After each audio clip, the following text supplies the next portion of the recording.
अस्सलाम वालेकुम and welcome back my channel. तो आज हम बात करेंगे यूट्यूब वेंस के बारे में। ये एक गूगल का ऐप है जिस पर विदाउट ऐड वगैरह हम लोग यूट्यूब ड्रामे वगैरह कुछ भी हम लोग यहाँ पर देख लिया करते थे, क्योंकि इसमें ऐड नहीं आते थे। तो इजीली बहुत से लोगों ने ना इसको इंस्टॉल किया हुआ था और ये उसको यूज़ कर रहे थे, लेकिन रिसेंटली गूगल ने इसको बैन कर दिया है। तो ये देखिए, ये हम अगर इस ऐप को ओपन करें, एप्लीकेशन को, यहाँ पे कुछ भी नहीं आ रहा। रिट्राई करी जाएंगे तो ये ऐप बिल्कुल ओपन नहीं हो रहा, क्योंकि ये ऐप बंद कर दिया है गूगल ने।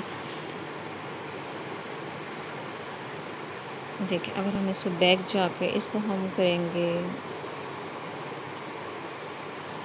फोर्स स्टॉप, ये जो नीचे आ रहा है इसको हम करेंगे, क्योंकि रिसेंटली कुछ टाइम पहले ऐसी एंड्रॉयड की ऐप आई थी, एप्लीकेशन एंड्रॉयड की, तो उसके बाद से उसमें बग आए थे, तो ऐसे ही करने से वो रिज़ॉल्व हो गई थी।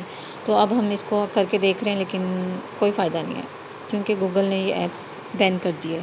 अब पता नहीं है कब ओपन होगा कब नहीं होगा, कुछ इस बारे में इंफॉर्मेशन नहीं है। लानत हो तुम्हारी शक्ल पे। ये थी एक छोटी सी इन्फॉर्मेशन जो मैंने आपके साथ शेयर की है। अगर आपको मेरे चैनल से रिलेटेड कोई भी बात करनी हो तो डिस्क्रिप्शन बॉक्स में मेरे इंस्टाग्राम अकाउंट का लिंक मौजूद है, आप वहाँ पर मैसेज कर सकते हैं